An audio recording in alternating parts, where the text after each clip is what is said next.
Buenas tardes a todos desde el Museo del Juguete Ricordi de Medina del Campo. Hoy estamos con un personaje muy especial que todos conoceréis, E.T. Esta es una de tantas reproducciones que se han hecho de esta figura de 90 centímetros que dicen que era tal cual era el personaje de alto, 90 centímetros. No sé si sabéis que es una de las mayores obras de Spielberg, de las más taquilleras del momento. Se estrena en Estados Unidos el 11 de junio de 1982. Fue nominada a 9 Oscars y tan solo se llevó 4 estatuillas. Hay que decir que compartió nominaciones en aquel momento con la famosa película de Gandhi. Y E.T. solamente se llevó, como os he dicho antes, 4 estatuillas. ¿Cómo nace la historia de E.T.? Pues dicen que Spielberg, desde muy pequeño, pues sus padres se separaron y él fue algo que le marcó muchísimo la ausencia de su padre y la falta de amigos y que él se inventó de niño pues un amigo imaginario.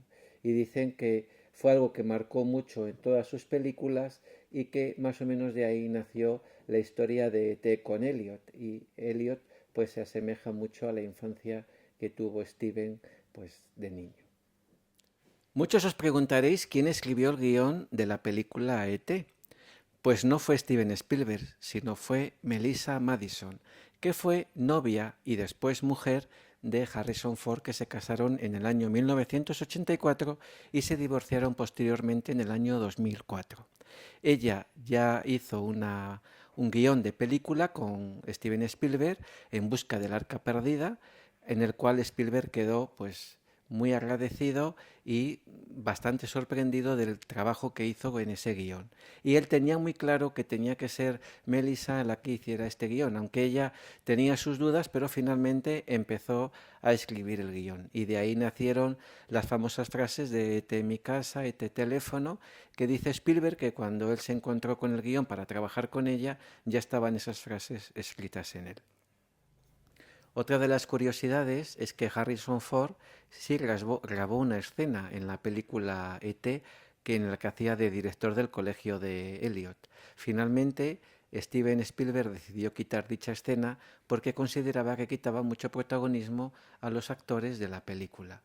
Y entonces solamente se puede escuchar la voz de Harrison Ford en la versión inglesa, que lógicamente la gente que conoce el tono de voz le asocia a este personaje.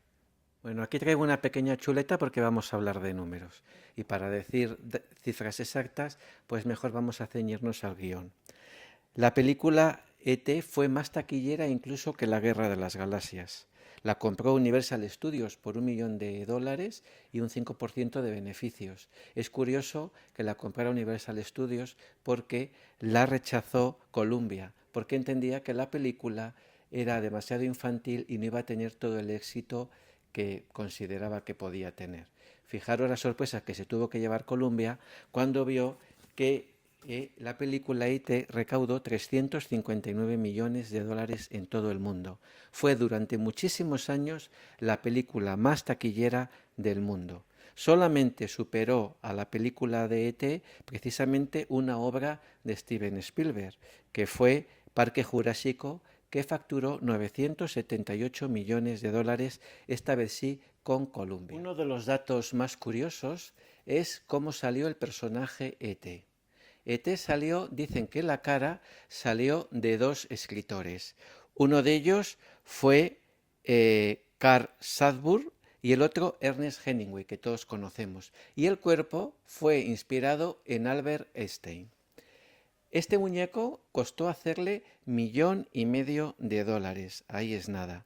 Y después se movía en la película con dos personas que tenían enanismo y un niño que no tenía pies. Era como se utilizaba en la película en algunas partes, porque no es como ahora, que ahora se puede utilizar inteligencia artificial o otro tipo de medios. Entonces se ponían la cabeza con una túnica, iban corriendo y hacían diferentes partes de la película. Otra de las cosas graciosas y que a mí me ha llamado la atención es el que pone la voz. Buscaban una persona que fuera muy fumadora y buscaron una de las dobladoras que en aquel momento era bastante conocida.